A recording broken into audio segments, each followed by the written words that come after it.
Greetings, friends and followers. This is Nurses Talking. I am Del Barzi. As always, if you like what you see and hear, subscribe, leave us a comment, and let us know what you think. Here on Nurses Talking, we speak to nurses anywhere in the world and at any stage in their nursing journey, from students to retirees and anywhere in between. And today, I'm very pleased to welcome Faridat Ibidun. Faridat is currently based in the Isle of Man. She has experience as a nurse, which spans cardiology, accident and emergency, elder care, respiratory care, stroke, oncology, healthcare insurance, and psychology. In addition, she's deeply involved in technology. She developed 3 products, including edu-tech and health tech solutions. She was awarded the prestigious scholarship and is pursuing a bachelor's degree in computer science.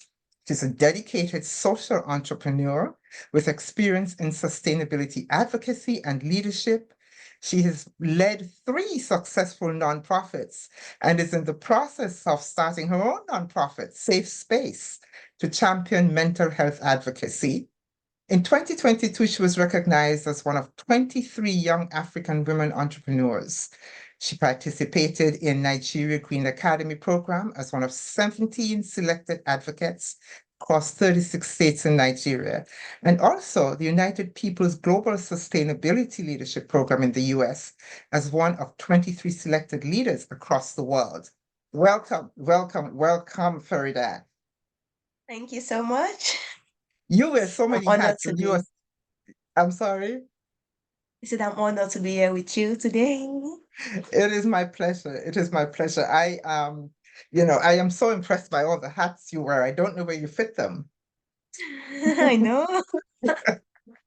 Anyway, let's start with this. What made you become a nurse? Okay, to be honest, I've always wanted to be a doctor, but Uh-huh. getting into a government medical school in my country was very challenging, and my parents couldn't afford to send me to a private university. So Uh-huh. nursing presented itself as a practical alternative, which aligned closely with my desire to work in healthcare and also Uh-huh. make a difference in people's life. So after completing nursing school, I had the opportunity to pursue medicine in the Caribbean with my A levels. I could Uh-huh. also afford it as I was also a UK registered nurse as at that time. But Uh-huh. I declined the offer and Uh-huh. instead I made a conscious decision to still remain in nursing because throughout my experiences, I've come to realize that nursing resonated more with my intrinsic qualities of kindness and empathy. And additionally, I discovered the vast opportunities and flexibility that nursing offers, which may Uh-huh. not be as readily available in medicine. For Uh-huh. example, in just my 1 year practice of nursing in Nigeria, I've had the privilege of working across diverse sectors, including bedside, health maintenance organization, home care, and mental health. And the Uh-huh. versatility of nursing allows me to adapt and thrive in various healthcare settings, showcasing the dynamic nature of the profession.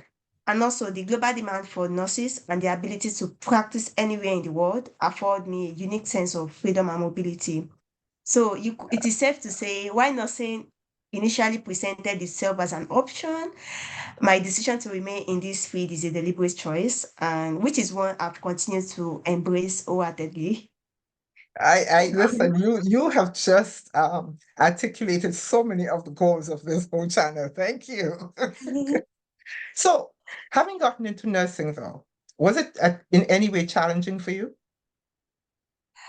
As a nurse, really, Mm-hmm. I've encountered various challenges, Mm-hmm. including managing high patient volume, navigating with attitude from patients, Mm-hmm. experiencing bullying, even from fellow colleagues, and Mm-hmm. balancing numerous responsibilities simultaneously.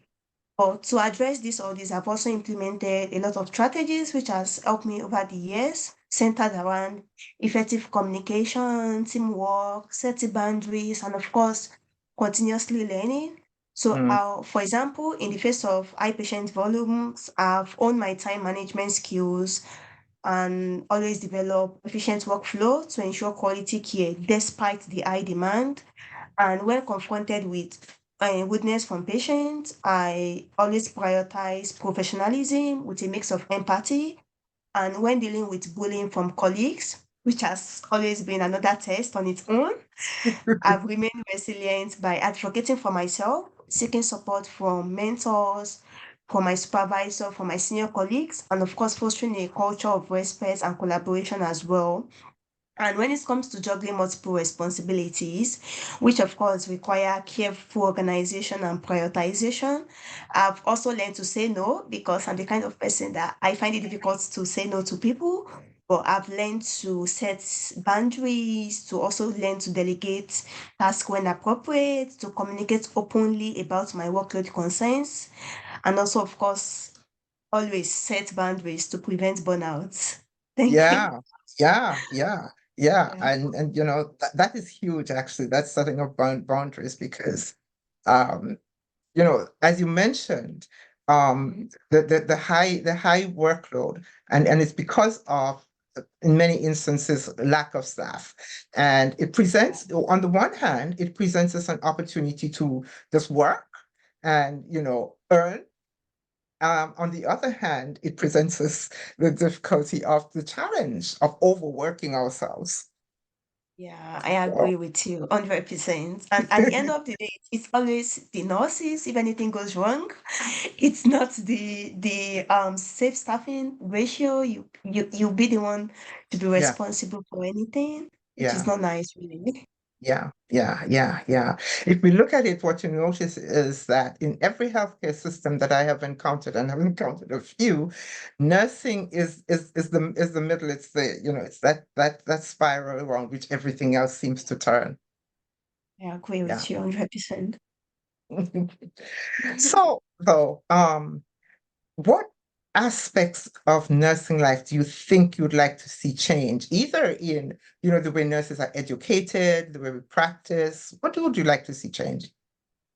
Um, as a firm believer of constant change, I believe in continuous evolution and enhancement of nursing practice to better serve both patients and healthcare professionals, particularly in terms of staffing levels, access to resources, and support for mental health and well-being among nurses.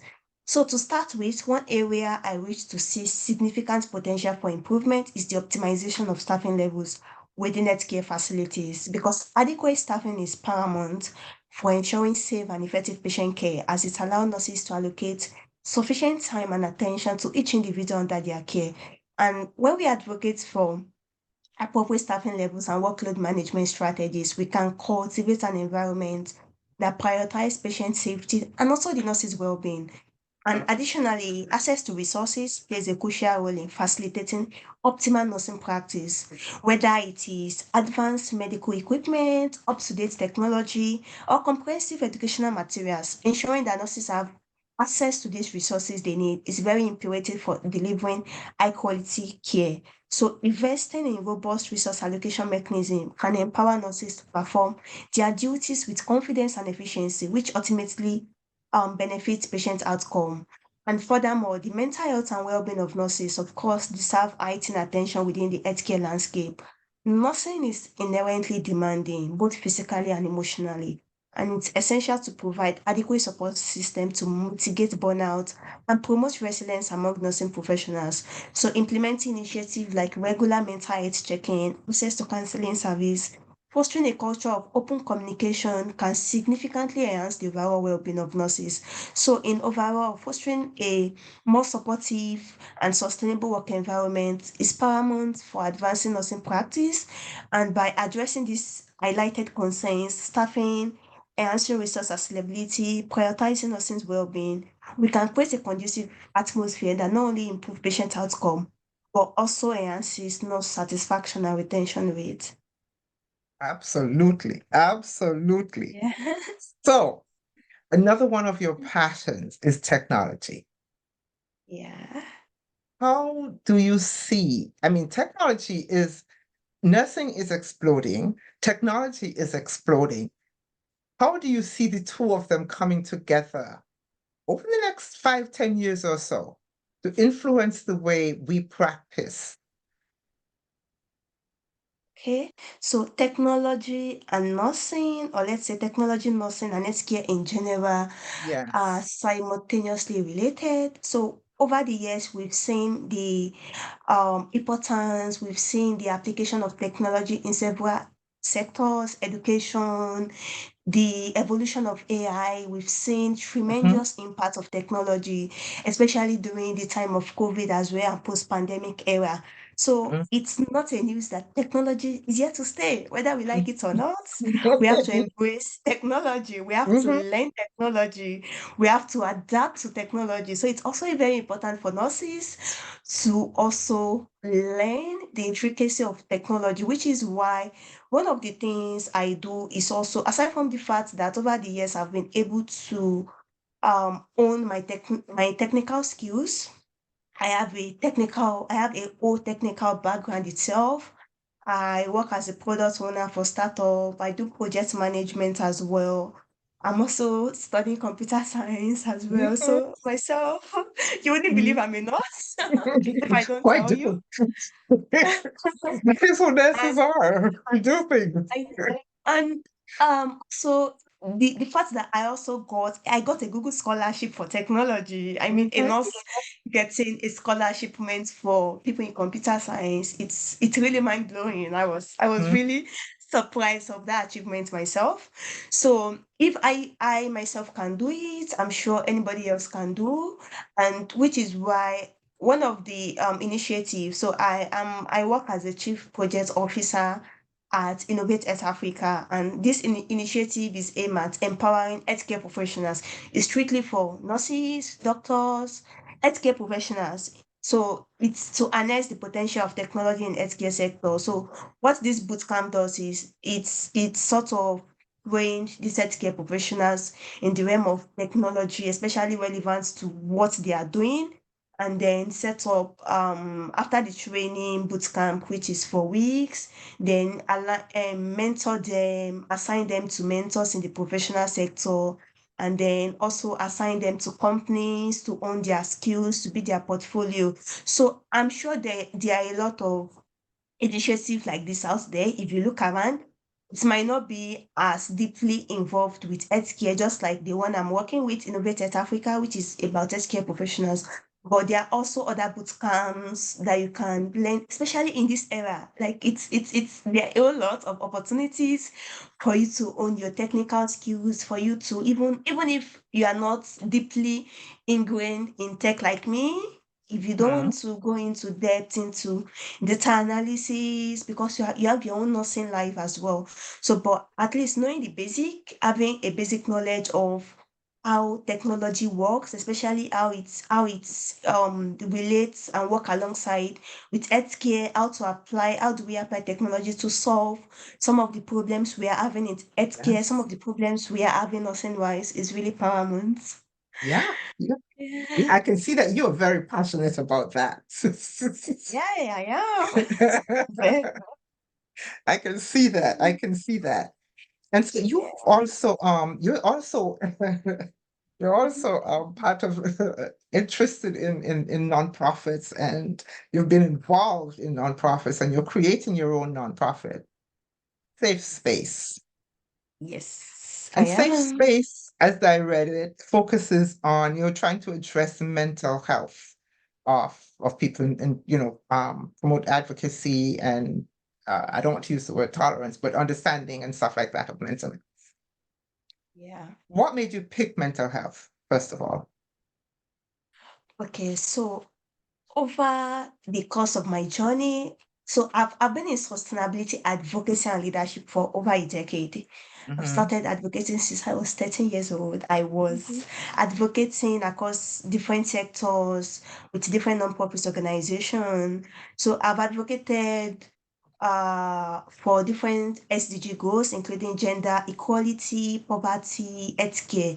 So out of all of this advocacy I did, the latest one I did, which is also one that resonated well with me, is mental health advocacy. I advocated for mental health for at least 2 years. I started with a non-profit organization back home in Nigeria, which advocates for mental health. They deals with policy as well, all over Africa. So it gave me an opportunity into influencing policy. I also did a bit of research as well. So it was really handy for me to get into mental health itself. So through that advocacy, I was able to develop interest to also develop passion for mental health, and also because I also have a deep connection. I have a as a teenager, I struggled with mental health as a kid. So it's I have like a personal connection to Hmm. this. Hmm. So I felt like this is really the right thing for me,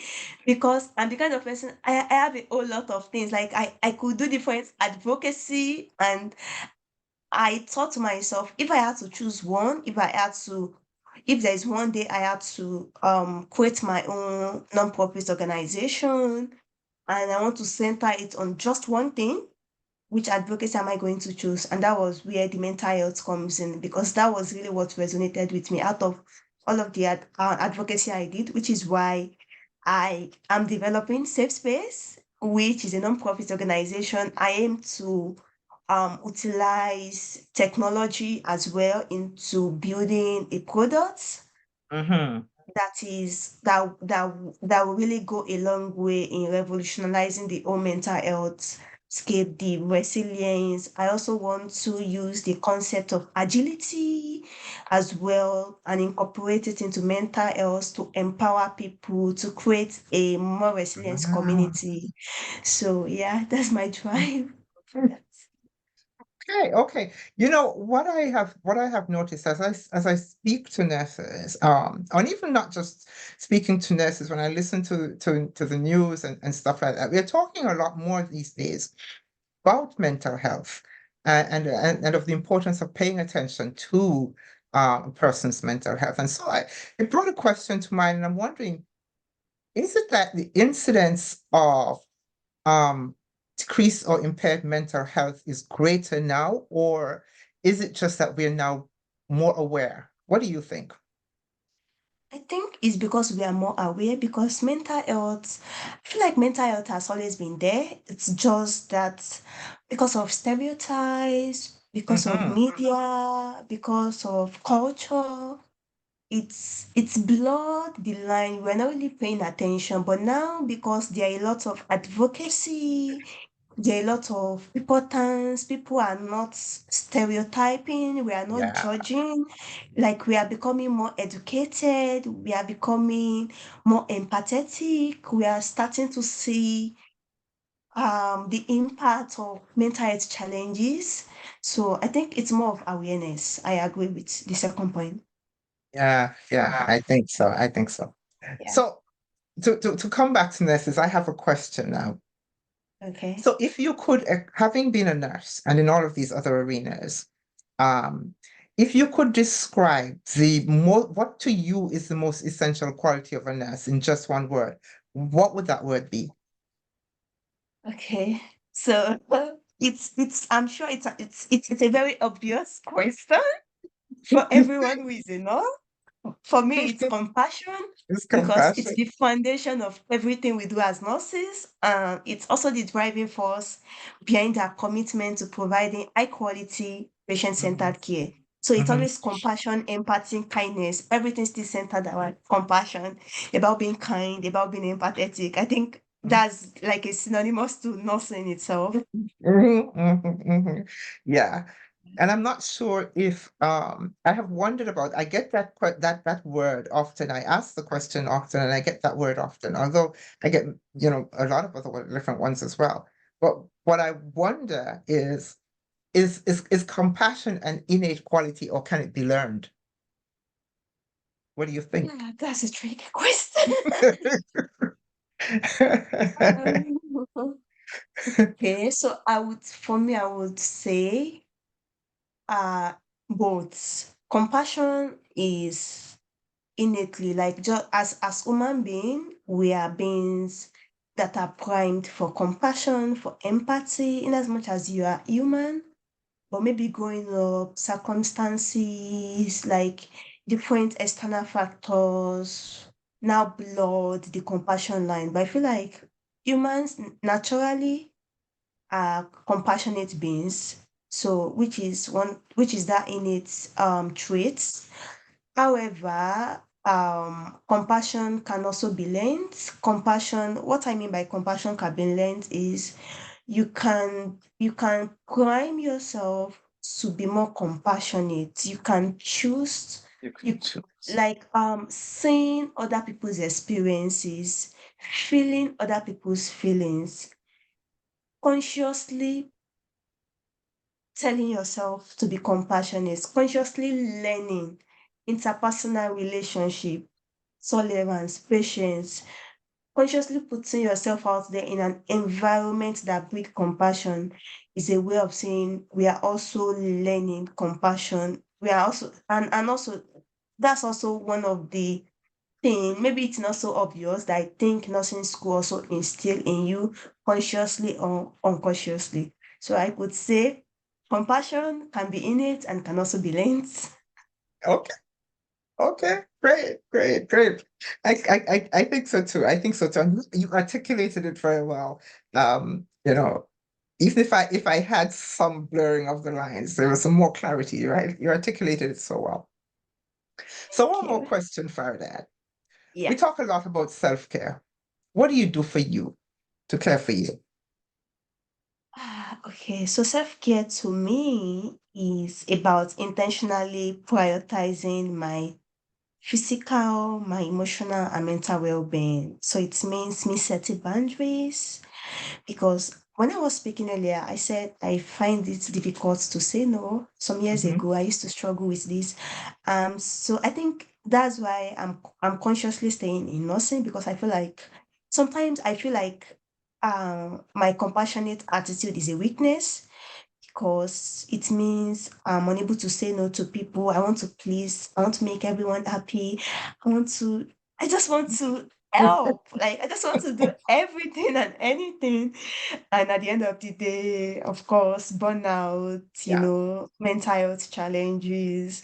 So for me, that self-care means I'm setting boundaries. I'm saying no respectively to what I'm not able to take. I'm engaging in activities that recharge me. I'm seeking support when I need it. I'm taking care of myself so that I can better serve others, and so that I can also thrive personally and professionally, which is also something nurses have to do. You have to consciously invest in self-care, which I'm also one thing, one recent self-care attitude I also do these days is also taking a note, reflecting, doing a lot of reflection as well, and also traveling as well. I just came back from Nigeria just yesterday. Oh, I hope you had Yeah, fun. I did.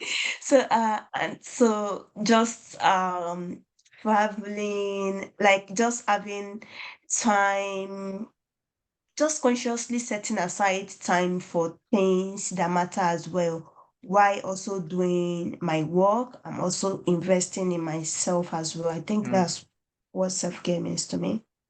Awesome, awesome, awesome, awesome, awesome. For Yeah. that, I cannot thank you Mm. enough for this conversation. It really has been eye-opening. It's been a pleasure. Before we go, is there any gem you'd like to leave us with? Okay. So what I would love to say to everyone who is opportune to watch me, whether you are a nurse or you are not a nurse, is just to embrace humanity wholeheartedly, because I'm a woman before I'm a nurse. So always remembering that goes a long way, to be human wherever you are, whether you are taking care of patients, whether you are interacting with a fellow human being, and to constantly learn new things. I attribute all my success, whether being sponsored to the USA for programs, different fellowship, getting scholarship, all of these successes, I attribute it to the fact that I'm consciously making a decision to learn. I'm consciously investing in my personal and professional um journey. So it's a conscious decision you have to take. It's something that is not so easy. I won't say it's difficult, but I would say because of instant gratification, because you have a lot yourself as a nurse. Now setting aside time for yourself to do other things in terms of personal development might not be so enjoyable, but in the long run, it is highly beneficial. And so whether that personal development means adapting to the scope of things, to the scope of the world, adapting to technology, consciously learning one or two things about the current scope of the world, we go a long way in your professional journey. And to all the nurses watching me, I'd say, of course, we know nursing is very challenging, but also incredibly rewarding. Stay curious, never stop learning, and of course, prioritize self-care along the way. Thank you so That is much. awesome. That is awesome. Thank you, thank you, thank you so much. Thank you so much for that, Faridat. It was such Yeah, a pleasure to have you. same here. I'm honored to be here. Thank you so much for having me. Dad, thank you for reaching out to me. Thank you for bringing me on your show. And thanks to all the nurses. And of course, subscribe to this channel. It's very important. Subscribe for more stories. I love what you are doing, bringing different nurses stories for everyone so that we can feel inspired, Yeah. so we know that people are breaking boundaries in this nursing profession, which also inspires you to also take on your next challenge. Just creating that narrative, sharing our own stories is incredibly important, which is why I really appreciate what you are doing. Thank you so much for all you do for nurses. My absolute pleasure. Thank you. Bye-bye. Yeah. Bye.